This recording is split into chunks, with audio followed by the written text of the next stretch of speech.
Hey, Friendo, Steve here. Hey, Larson. And welcome back to the Steve and Larson Pro Wrestling Podcast, ruining pro wrestling podcasting since 2014. On today's episode, a lot of SummerSlam matches being set up, which is good because it's like 2 weeks away. So kind of about time. I guess the biggest thing to come out of SummerSlam, Larson, is Cena versus Cody 2. It's going to be a good old-fashioned Donnybrook. A street fight. It's a street fight. Yeah. They actually have the Donnybrook stipulation in WWE. They do. Has anybody been in one of those good old-fashioned Donnybrook matches? Has there been one that didn't involve Sheamus, though? No, I think it's just his thing. Yeah, it's his thing. It's a shame. Sheamus isn't wrestling for the Undisputed title.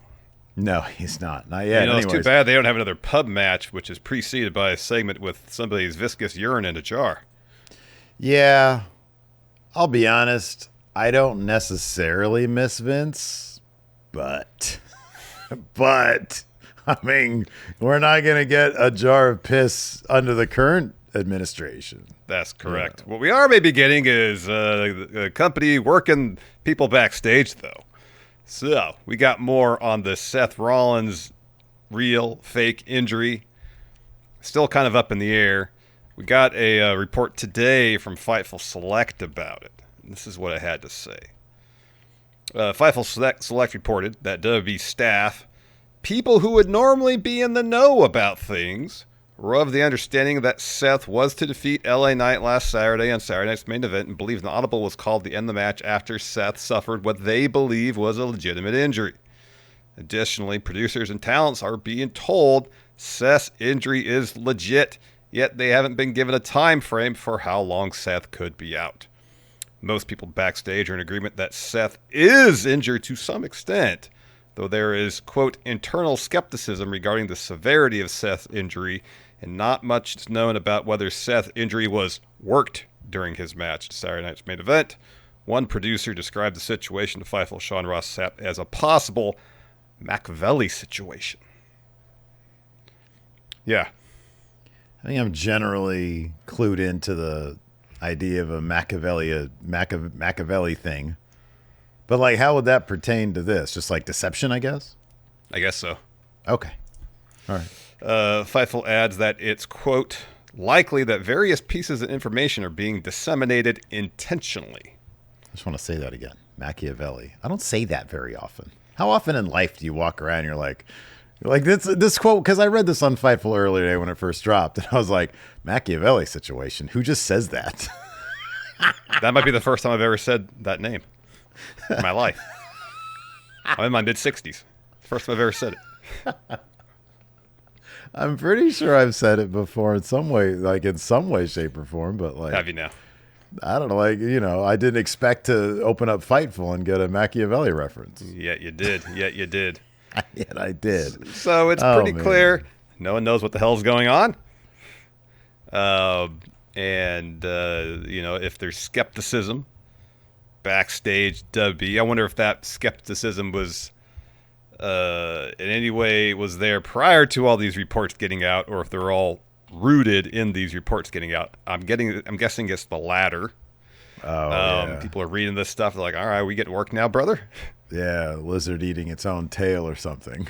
Some Machiavelli situation, Larson. Yeah, dude. That particular story. I don't know. I don't know.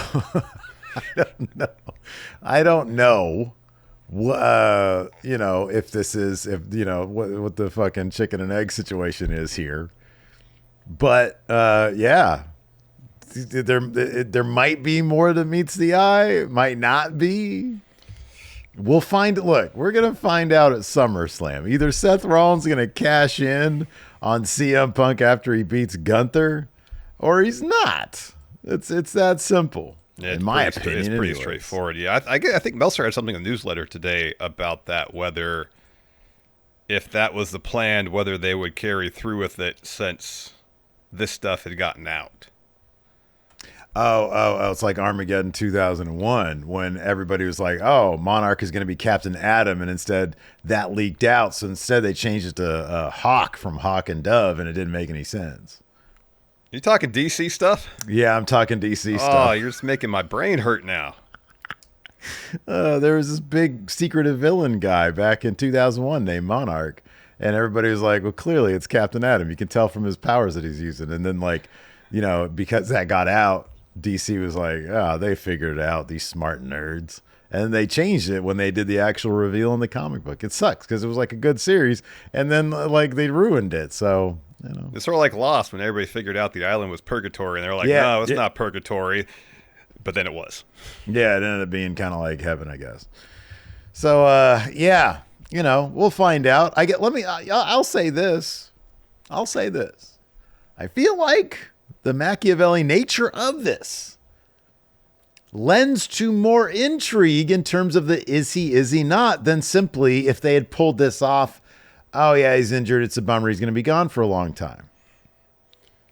Yeah, I mean, I guess maybe it's entirely possible that they're strategically getting little bits of the info out there about, this is all a worked injury, to get people out there like us talking about it, get interest in it.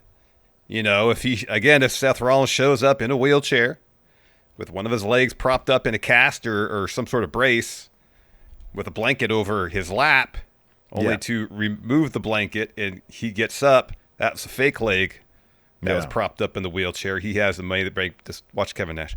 The briefcase he cashes in. Yeah. Well, Triple H, Kevin Nash, good friends. Yeah, so Kevin Nash. Maybe they talk all the time. Maybe they were reminiscing about that particular moment. Like, hey, Hunter, can you believe what this ice is doing? Yeah, it's great, right? What's up? Because, Kevin Nash doesn't like all the... And then Triple H loves all this stuff, Yeah. Anyways. I don't know. Let us know in the comments. You think Seth is faking or not? Also, let's talk about this. WWE, that TKO, they got egg on their face, don't they, Larson? Bunch of idiots, because they were trying, I don't know if you know this or not, but they were trying in true Machiavellian fashion to counter-program their competition, AEW, because AEW apparently ran a huge show last weekend called All In. And they were trying... The temerity of them. Oh, the audacity, if you will. Mm-hmm. We all know they were trying to cut into that show's buzz and possibly buys as well, the pay-per-view buys. Guess what? Y'all look like assholes now, because according to the Wrestling Observer, who's pretty clued in when it comes to this stuff anyways, if nothing else, All In looks to have garnered, that means obtained, buys in the realm of 175,000, which would be, if that holds, the fourth most purchased pay-per-view event in AEW history. Oh, this is number 4.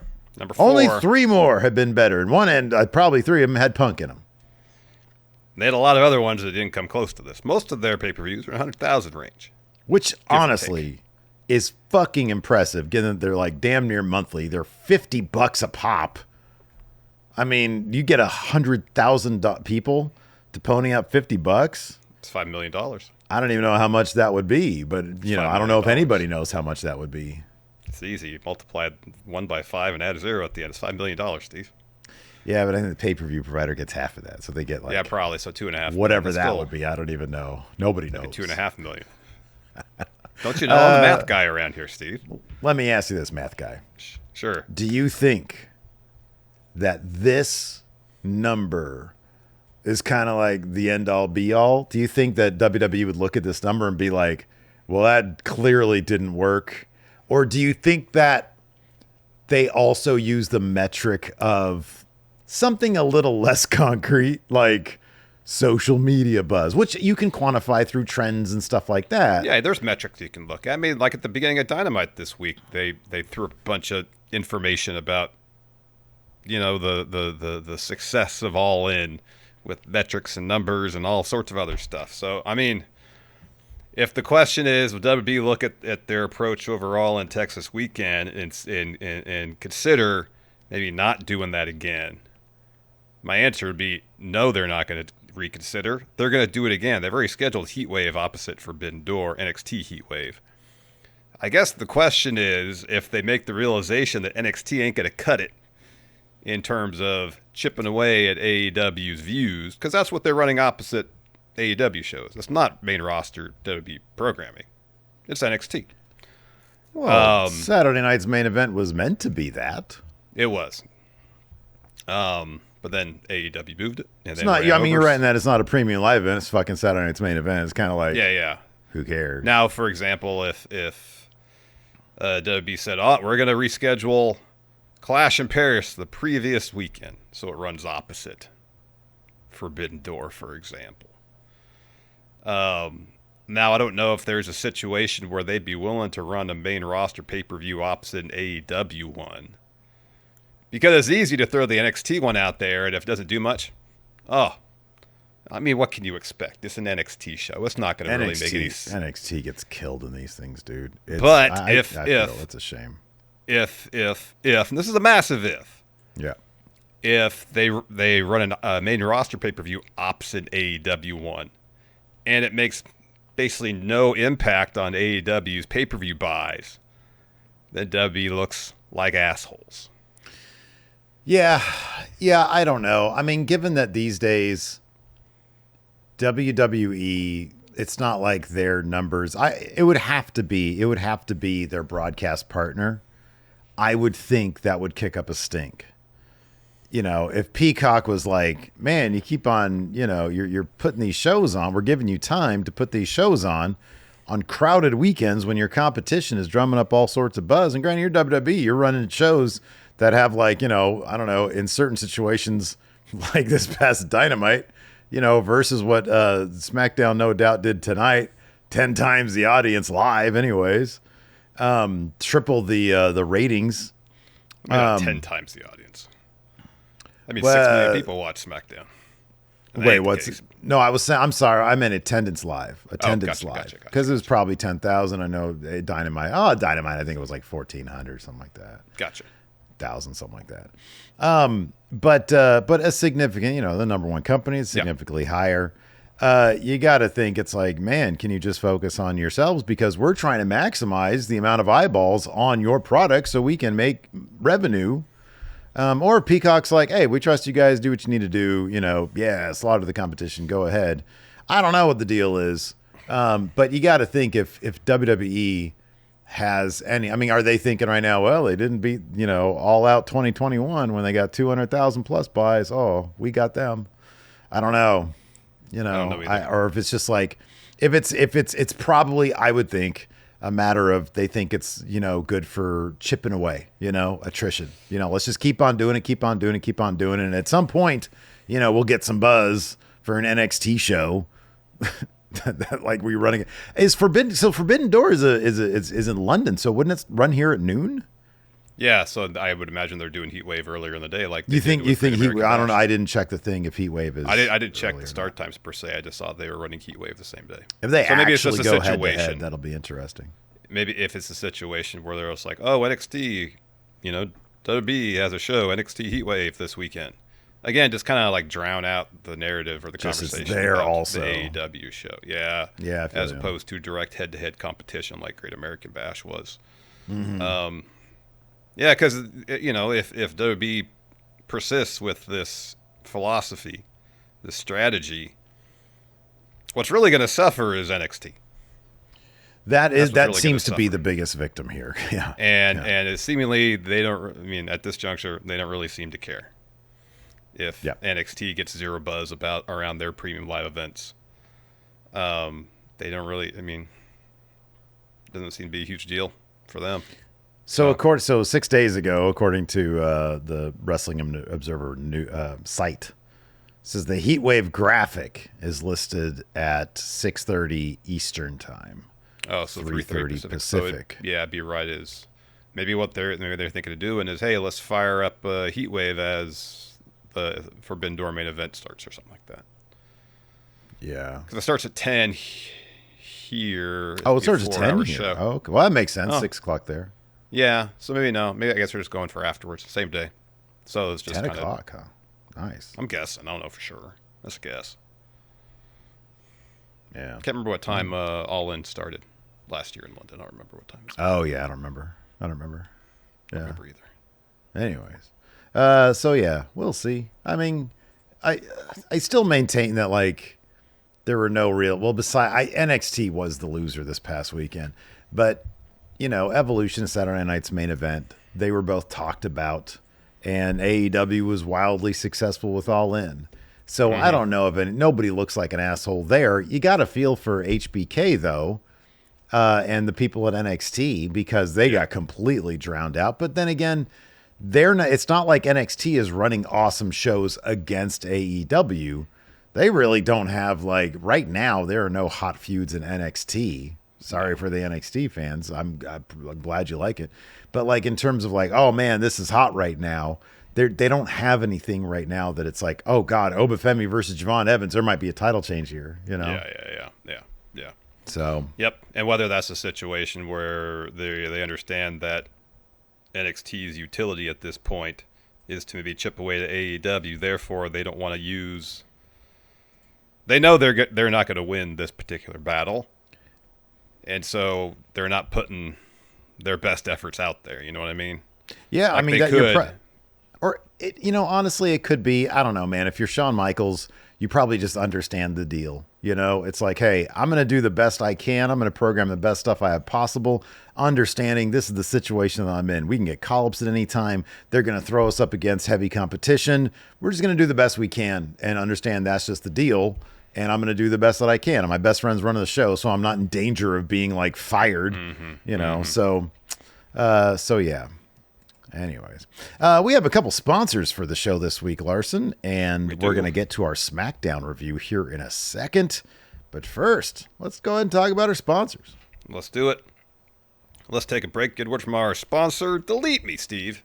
Yeah. Every day when I read the news, I'm looking at the headlines and I see a story or two about data breaches or regulatory rollbacks, making us all of us, vulnerable. Yeah, man, it's maddening, I know. But you can do something about it, you know. Delete Me is here to make it easy, quick, and safe to remove your personal data online. As you know, Steve, privacy is a huge, massive deal for Larson, and it drives me absolutely crazy whenever I go to my mailbox. And out of it, I get a letter in the mail saying that my personal data has been breached, and it's just out there, floating around on the internet. Thankfully, Delete Me is here to help. It does all the hard work of wiping that personal information from data broker websites, and it's not just a one-time service. Delete Me is constantly working for you, monitoring and removing the personal info that you don't want on the internet, and Delete Me will send you regular privacy reports detailing what info they found, where they found it, and what they removed. So take control of your data and keep your private life private by signing up for Delete Me. Now at a special discount for our listeners, today get 20% off your Delete Me plan by texting RAW to 64000. The only way to get 20% off is to text RAW to 64000. That's RAW to 64000. Message and data rates may apply. And this episode of Steve Larson's Pro Wrestling Podcast is sponsored by Hims. All right, Steve. You know, we had this back and forth all week about wearing hats like you are now, whether we wear them to cover up some thinning hair we both may have on the top of our heads. And, you know, maybe we've gone too far, and I think we should just call a truce on all that. Let's just move on. Fair enough. You know, you're absolutely right. It's been kind of wrecking me emotionally to be doing this with my best friend. But here's the thing, man. You don't have to wave the white flag when it comes to losing your hair. Get yourself some Hims. Hims offers convenient access to a wide range of doctor-trusted prescription hair loss treatments with ingredients that are clinically proven to work in as little as 3 to 6 months, so you can have a fuller head of hair by the fall. Hims is also 100% online, so you can get started from the comfort of your couch. All you got to do is fill out an intake form, and a medical provider will determine if treatment is right for you. If prescribed, your treatment is sent directly to your door for free. So start your free online visit today at hims.com/goinginraw. That's HIMS.com/goinginraw for personalized hair loss treatment options. hims.com/goinginraw. Individual results may vary based on studies of topical and oral minoxidil and finasteride. Prescription required. See website for full details, restrictions, and important safety information. All right, man. It's time for Smackdown Cap. Are you ready for a good time? Are you ready? Yeah, man. This was an odd approach, but I kind of have a theory as to why they took this approach. So we had the big Cody Cena sit-down contract signing under the same roof it was advertised as, and the beginning of SmackDown kicked off with there was a car crash incident that people were like, "Oh, who did it? Who did the car crash?" The theme of tonight's episode was subterfuge. Because you had Solo fake the accident to try to get Jacob Fatu in trouble. Mm-hmm. And then you have John Cena saying, "Oh, I can't be at SummerSlam because I got prior obligations. I'm mentally and physically exhausted. We're going to take a rain check on this match. Maybe we'll do it in Paris." I mean, he just realized that Cody's he's not going to be the pushover he was at WrestleMania 40. Right. Cody came out and said as much. Yeah. So I'm not going to flinch now. He's scared. Yeah. John Cena's scared. Yeah, so he comes out and he's like, Cody comes out first and he's like, I posted up a tweet early this week, and a lot of people got the internet a buzz because it was a bit on the obscure side. It was mysterious what I was talking about. And basically the thing said, "Don't flinch." We talked about this I think it was last week, because we talked about last week's Thursday show. He said something like, "Don't flinch. We're all on this road together," kind of thing. "Thanks everybody for sticking by me," that kind of shit. Yeah. And so he says, "You know what? We're going to go back to SummerSlam here." He says, "I didn't flinch at any time along my way back here at WrestleMania." He says, "When I came home, I didn't flinch when I was across a future Hall of Famer with muscle hanging off the bone," talking about Seth Rollins. "I didn't flinch against a beast, Brock Lesnar, or my friend Jey Uso, my mentor Randy Orton, or flinch when politics and the final boss," he's talking about The Rock, "came for my soul and my spot." He says, "But I did flinch at WrestleMania 41 against one of the most beloved wrestlers in our sport, John Cena." So I guess the idea is, I can't hit this guy with the title. Everybody loves him. Maybe even Cody does. He says, "I understand it's an unenviable task taken away from the most beloved wrestler in our game, but nonetheless, it's a task I was born for. At SummerSlam, it's one match for the rest of my life." What? He said, "One match for the rest of my life." He says, "I know it takes two for this to work, so Mr. Pierce, if you will." He's just going to have one match for the rest of his life? That's a weird concept. I guess so. Maybe his life, one big match? This is the one match that defines my life. That will that makes more sense. Yeah, it does. So anyways, Pierce introduces John Felix Anthony Cena. He starts walking out, and he's like, "Cut the music. Stop. Cody, sit down. Hold on. Cody, I have some bad news. I'm not going to be at SummerSlam. First time you're hearing this, it's a tonight decision, so hear me out. Everybody knows I'm filming a huge movie for Netflix. We all talked. I'm emotionally exhausted. We feel it's best that I do not physically compete at SummerSlam. Let's not jump to conclusions. I'm here to be the good guy. You'll get your rematch. We could do it in Paris or Perth, but not SummerSlam. No way in good faith can I sign that contract. We're all upset. I get it. There's nothing we can do. If my name goes on that contract, then I have to be at SummerSlam. It's a tough choice. It's a last-minute thing. Everyone realizes I'm working hard and out of it, but this is what's best for business. You guys don't even know how hard it was for me to be here. This is my farewell tour. I want to give you guys fireworks. I want to give you a night to remember right now, physically, emotionally. This is all I can give you guys. I thank you so much. I appreciate your understanding and patience, Cody. You'll get your rematch. Just good night, San Antonio." So he turns and he leaves. Then Cody attacks. Takes his suit jacket off and goes out and attacks Cena, throws him into the ring post, chucks him in tries to throw him into the steps, but Cena reverses it. And then Cena rolls him in the ring and then goes and gets the belt from the ramp. Goes back in, looks for the belt shot. Cody ducks it. And then when he ducks it, belt pops out of Cena's hand, because I think Cody kicks him. And then lands in Cody's hands. And they didn't save this moment for WrestleMania. They did it here, where Cody hits Cena with the belt. Oh, SummerSlam. Yeah, right. Yeah. SummerSlam. Yeah. Sorry, SummerSlam. So Cody then puts Cena on the table, and he grabs the contract folio. So he does a splash off the top rope, which sends Cena through the table, but he's holding that contract folio the whole time. I guess he didn't want to get lost in all the debris and whatnot of the table after he goes Much through flotsam there, yeah. Yeah, so then he opens up the folio of the contract, grabs a pen, puts pen in John Cena's hand, then takes his hand and forges John Cena's signature with his own hand and says, John, be sure to check the fine print. It's not just a match for the title at SummerSlam. It's a street fight. All right, so I'm glad you used the appropriate word there. He forged his signature. There's no way, Larson, this can be legal. Much like when John Cena robbed, I think, Finn Balor for the opportunity at a shot against I forget who that time, where he grabbed the contract and he signed it himself. His name wasn't on the contract. Rhea Ripley just did that as well. Her name wasn't on the contract. And this is a different situation. A forged signature that was captured on video. On video in front of between 10 and 12, 13, 14,000 people. And watched by millions, or at least 1.5 million. Watched by millions of people. I'm sure after all is said and done, plus threes, plus sevens, international markets.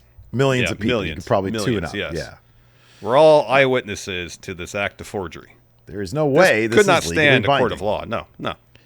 So, I do, on one hand, appreciate. On the other hand, I find it curious that every single feud John Cena's in is a different variation of heel.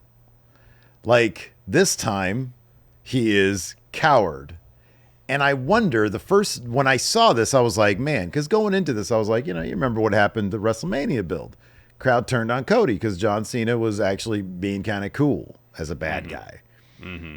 And I wonder if they're giving us coward Cena here to ensure the crowd doesn't turn on Cody. Entirely possible. I think that's a possibility. Entirely possible. Yeah. That was my first thought. Because anytime you have somebody, whether they're heel or face, go out and are entertaining and whatnot, the crowd's gonna start getting behind them. The problem is there's still what is it? There is next week's episode and a go home, I think. Yeah, there's 2 more weeks of SmackDown. 2 more weeks of SmackDown. Last week, Cena will probably be there because it's the day before. So, 2 days before. I was thinking they could do a video package one of the weeks, and Cena could just be there one of the weeks. Yeah. Because you got to think he's going to be there at some point. So, yeah, I don't know. It'll be interesting to see how the crowd responds next time they're in the ring together before SummerSlam. And what approach they take. If they take the approach of, you're going to be the cowardly heel again, John Cena, because it's much harder for a fan base to get behind a cowardly heel, even if they are somewhat entertaining, than just about any other kind of heel. Maybe it's the Travis Scott stuff that dropped. How people are like, yeah, Travis Scott was kind of half-assing it, didn't really want to commit, so he's not going to be around anymore. And John Cena's like, oh, shit, I lost my ace in the hole.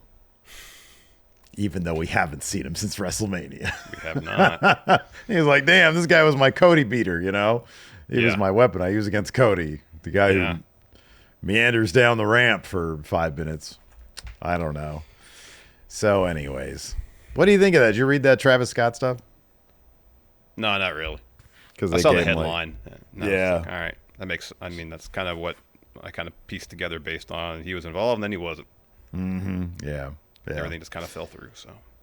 Yeah. So, any doubt in your mind that this is going to go Cody gets it back? I just don't know what they'd do if Cena retained. Now, I know it's a street fight. That means anybody can get involved. And I don't really want to have another Cody Vengers thing happen. He doesn't need it anytime, for this. Anytime Cody's in a tight spot, he calls up the Cody Vengers, assemble. And it would get tiresome if that's a regular thing. Yeah, he doesn't need it because Cena doesn't have a faction. No, he doesn't. So I just don't know what they would do. Hold on. That'd be actually kind of baller if Cody showed up with a faction and Cena doesn't even have one. It's like Jey Uso comes running down. Sammy's there. Yeah, they attack John Cena and Cena didn't even do anything. It's like, John, I told you I wouldn't flinch. They're all stomping on John Cena. You got Sammy and Jey Uso. It's just a complete disproportionate response. It really is. Like, you robbed me of my title at WrestleMania. You made me look like an asshole at WrestleMania. People are saying this is the worst match. Yeah, Travis Scott down This there. is your Make us all look comeuppance, like assholes. Yeah. John Cena. You So I get got jumped the Cody. by the Cody Hey, Avengers. Randy Orton, get your ass down here. Drop this Yeah, guy with gotta like get Randy 5 down there. RKOs. Yeah. Walk in the park for Cody at a SummerSlam then. You don't lay a hand on him. He lets everybody else take it, and then he just goes for the pin. Biggest babyface pop ever. Oh, I know. Not a single crossroads delivered. Yeah, people they'd be eating that shit up. They'd be like, what the hell is happening right now? Is he Yeah. bad? Nope, that's a good guy. That's what a good No, guy that's does. a good guy. He's surrounded by baby faces. So Speaking of another thing we baby learned faces- tonight, Oh. Jacob Fatu. Yeah. Yeah, he's solidly in babyface territory. You know how I know he's a babyface? Because he's got Because he shirts hates with cops. cities on. That too. Oh, if you're a cop paying attention to this, I'm sorry. It was just a little joke. He was like, punk ass cops, get away from me. Yeah. Like, yeah, Jacob, you tell him. Yep. But he's also got the shirts with the cities. 'Cause he had one with the Spurs. With Oh, his- that's the biggest babyface tell right there. Yeah. So the show opens, as mentioned, with a car wreck in the parking lot involving the MFT. We only see them. We don't see anybody else involved in the accident. So Adam Pearce steps in because Nick Aldis has a night off. And Kathy's like, what's going on? He's like, I just got here too. So Cody steps in. There's an incident that just happened, Cody. Yet Cody's looking out for himself. He's like, is that the contract? Because Pearce has the folio in hand. Is this contract for the match? Cody says it is, or Pearce says it is. Cody says, may I see it, please? And Pearce says, yeah. Sorry, I'm just thinking of the Cody Ventures. Sorry, go ahead. So Cody goes off with the folio, and Pearce says to Kathy, I gotta go talk to the police. So later we're backstage. Pearce is on the phone, and he walks up to, I don't know, like 3 or 4 cops. And they say, we're looking for Jacob Fatu. He's a person of interest in this investigation. He's like, you want to talk to Jacob? All right. So he walks over to where Jacob is and says, Jacob, the police would like to talk to you. And Jacob says, I ain't coming with these punk-ass police. I ain't going with you. You're getting a little too close. And so Pearce is like, hey, think about your family. Answer the questions. Let's not make this any worth it. Jacob just gives him a nasty look. It's like, fine, I'll walk. So Solo comes out with the MFTs for a promo. He says, ladies and gentlemen, tonight is the perfect example of who Jacob Fatu really is. Without my guidance, he's reckless. He doesn't care about anybody, doesn't listen to anybody. All he cares about himself. I gave him the world. I brought him here. I made him successful. Money in his pocket, food on the table. I made him a champion. He deserves none of it. He's so damn selfish. He betrayed his real family, the only family he has. I should have known. Once a criminal, always a criminal. So we're on the Tron. We see Jimmy walk up as a police car pulls up.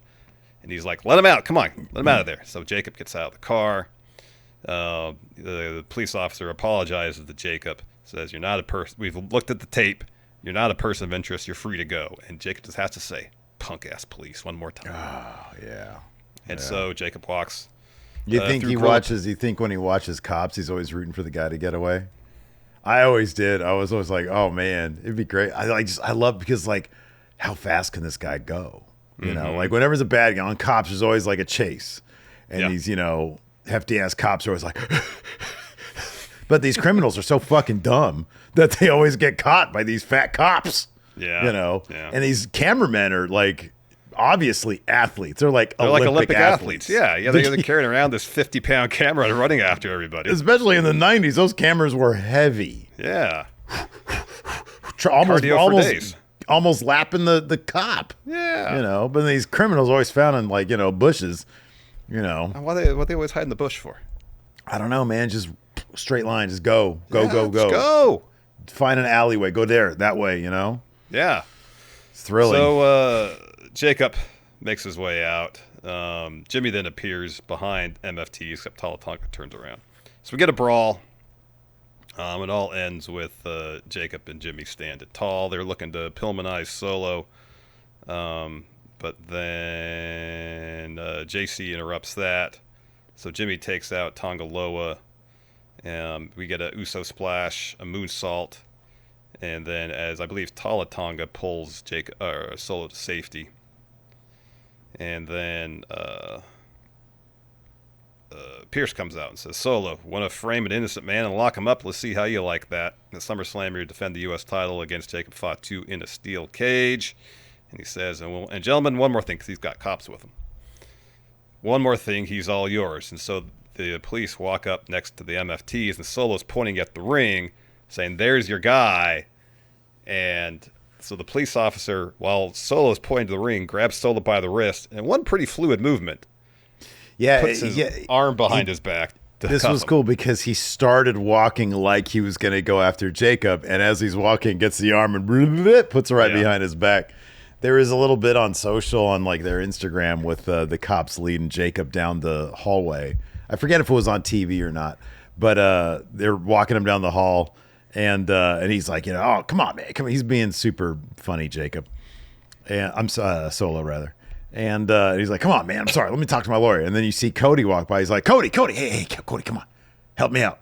Cody just goes and walks away. It's funny. That is pretty funny. So while Cody and John Cena got a contract signing for their championship match, Tiffany Stratton and Jade Cargill got a video package. Well, they might get a contract signing next week. They probably will. That's a pretty common trope in WWE when they got a title match. Get your subtext, though. There's no story here. There's zero story. They try to make a story. Pretty much as they came to main roster at the same time at the Rumble. They've gone through similar experiences, friendships being destroyed.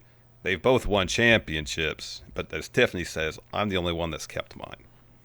So we get the B-roll of Tiffany's story with Nia, of course, Jade and Naomi. And it culminates with Jade saying, I was doubted and disrespected, but I walked through it all. I earned this crown in my head. She's what they expect. I'm what they can't control. Tiffany says Jade is just another name on the list of names I've beaten. Back to Jade.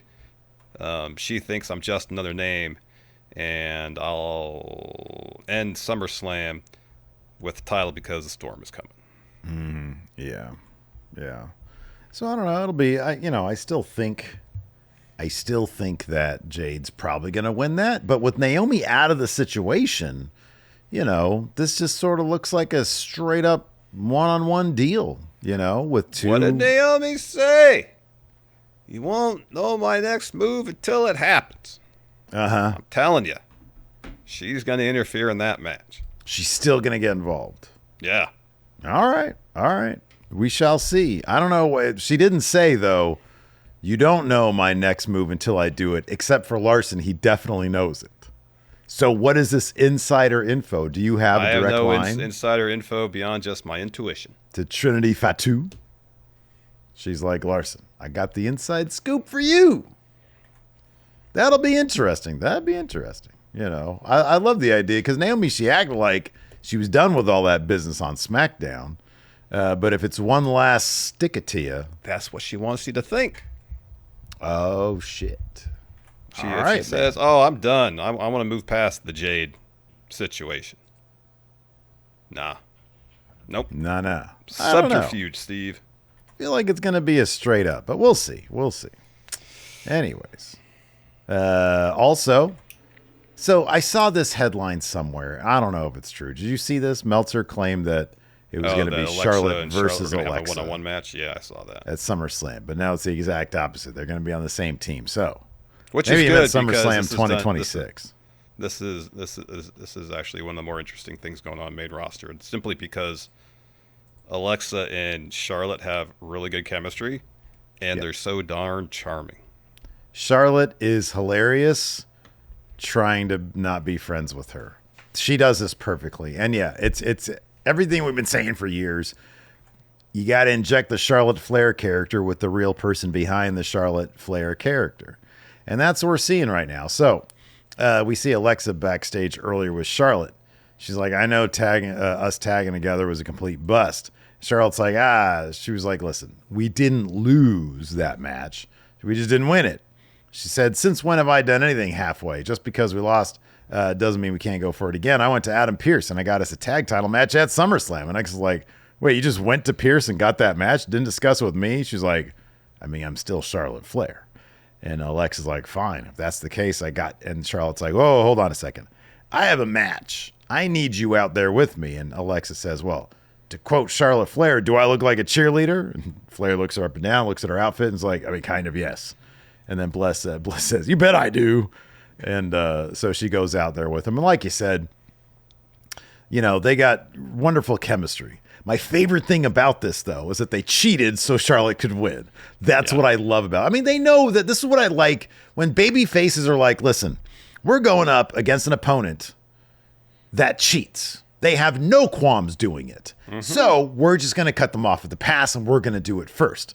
Exactly. Sure enough, in this case, ref was distracted. Alexa Bliss draped Raquel Rodriguez over the top rope, or snapped her back, rather, and then she walked directly into a kick, boot, something like that.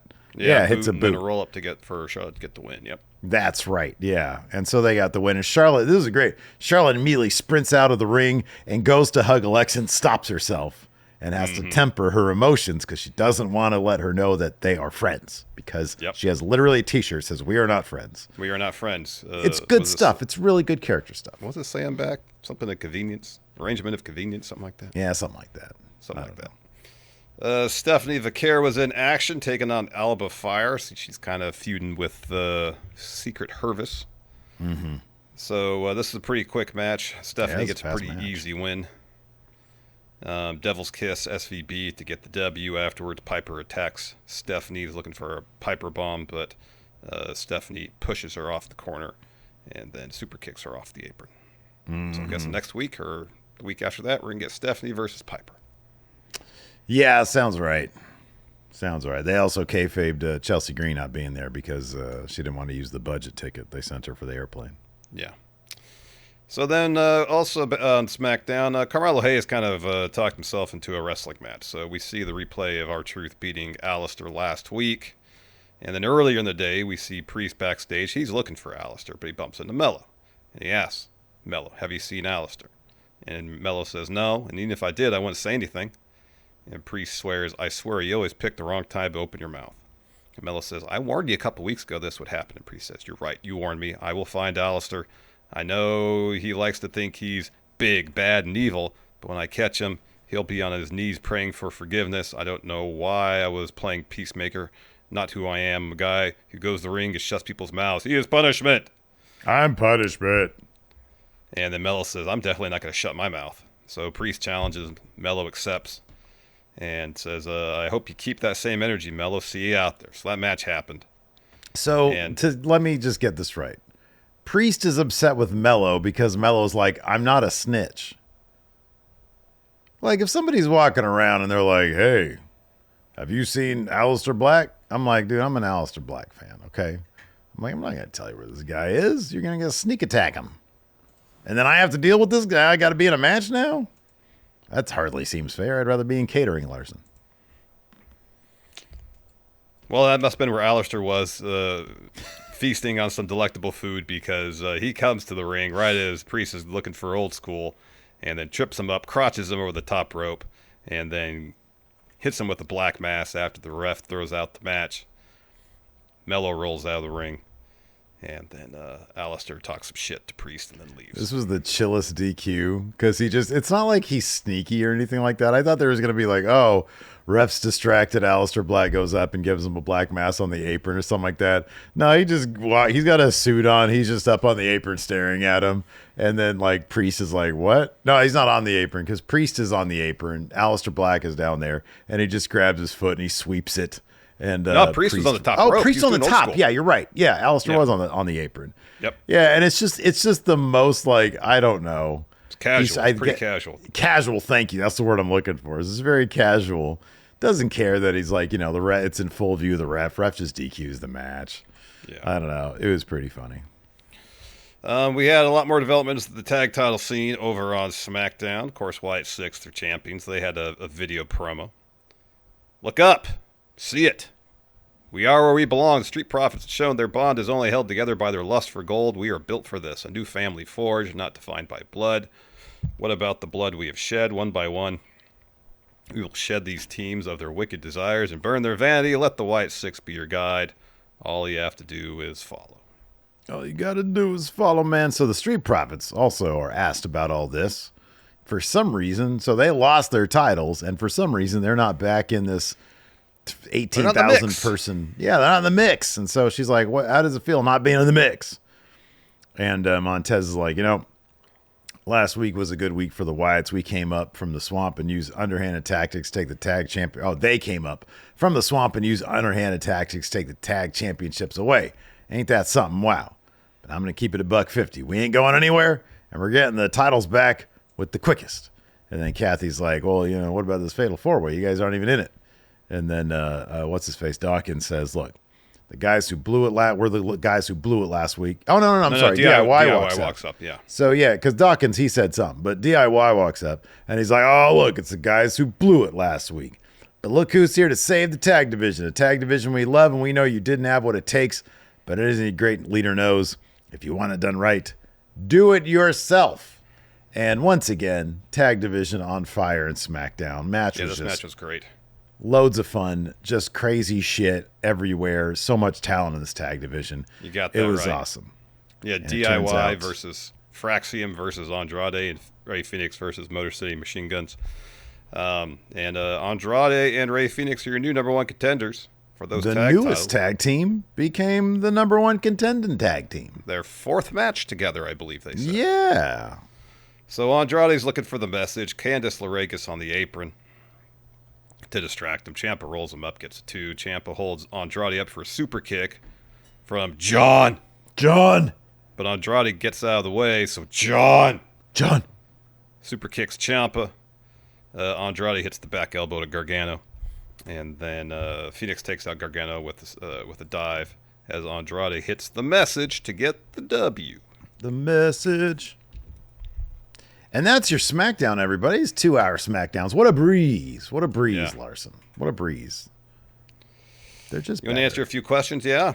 I got one from Dave Matushek. Says, with Cody Rhodes appearing as a cameo in the new Naked Gun movie, I'm going to go see that in the theaters, man. He says, what other project should he take up in the future? He's also in the Street Fighter movie. He should be behind the remake of the movie Real Genius from the 80s.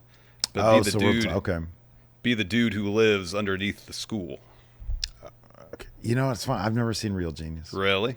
Yeah. So like the main character is roommates with Val Kilmer.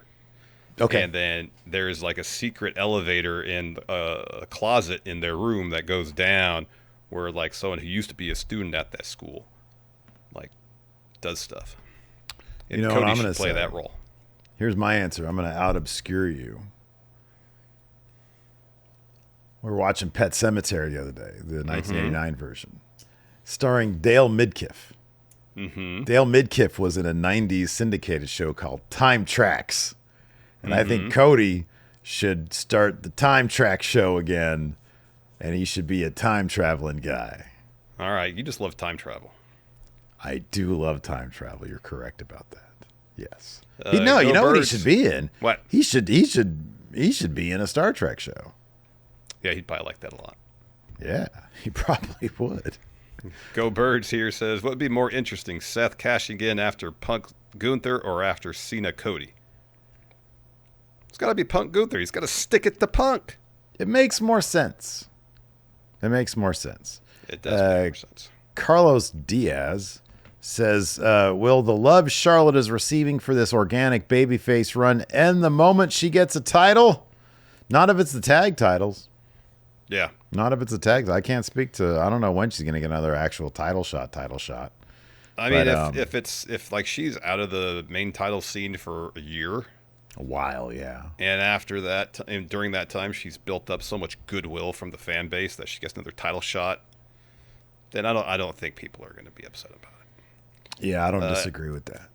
Alex Foster says, considering Cody forced Cena to sign the contract, what other wrestlers should the police have gone after tonight? There were police there. Mm-hmm. Like someone should have said, this is wildly illegal what Cody is doing right now. It's forgery. Yeah, but come on, man. Cops couldn't even come to my house when both my lawnmowers got stolen. They're not gonna know oh, this is a forgery. They're not. It's not the division. There's a whole video evidence. Like it happened in front of everybody there. There's no investigation that needs to happen. Yeah, I don't know. I'm trying to think if a cop witnesses me forging your name, Do you think that like they would arrest me on the spot? If I write the name and Larson, Yeah. would And they they be knew like, full well that you weren't me. That's part of the thing. would they be like, excuse me, sir, and then I would run and I'd find a probably not. bush. I would find a bush to hide it. None of that would probably happen. AJ Otani says, if your tickets were free, could you be green shirt guy for a year? I don't like traveling that much. Hell no. No. No, I wouldn't be into that. Because here's the thing, tickets are free, but like the concessions are still wildly expensive. Your travel's not free. Oh my God, yeah. I'm sorry, yeah, you're right. Travel's not free. God. Travel's not free. I'm in the whole big. Yeah. Luis says, what other sports themes should Cena use when he visits the city? Go to Seattle. I want to see Supersonics inspired type stuff. Would that be... I mean, he's a bad guy. Yeah, exactly. Because I was going to say that'd be disrespectful to the town. Well, People still people probably... are pretty sore about that, yeah. They probably are, but they probably still sport their Seattle gear. Yeah.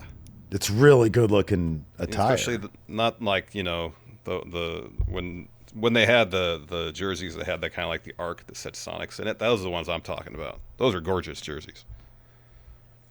Before they got the red, like the dark maroon incorporated into their logo. And it was just green, yellow, and white. Those jerseys were awesome. Javier says, could we see a double turn at SummerSlam and Cena versus Cody? Yeah, if we get the Cody Ventures out there. It'd be badass. And they helped jump John Cena, yeah. Just jump John Cena like it's a prison gang. That'd be great. Shank him, Jay. Yeah, exactly. Tick, tick, tick, tick, tick. He's got this plastic spoon that he's fancied into a shit. You ever see that movie American Me? Mm-hmm. Damn. Yeah. You like that. Families in the crowd. Oh, my God.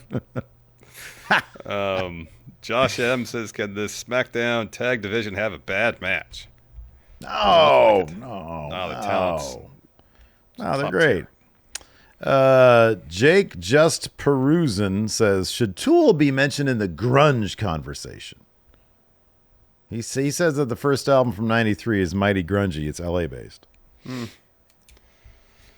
I've never seen them be referred to as a grunge band. No. They were kind of more, I know Nine Inch Nails is like industrial, but like they were more kind of in that ilk, like, oh, it's just sort of, I don't know, darker, They're like gothier prog bands. metal. They're prog metal. Yeah, I've never heard, I mean, yeah.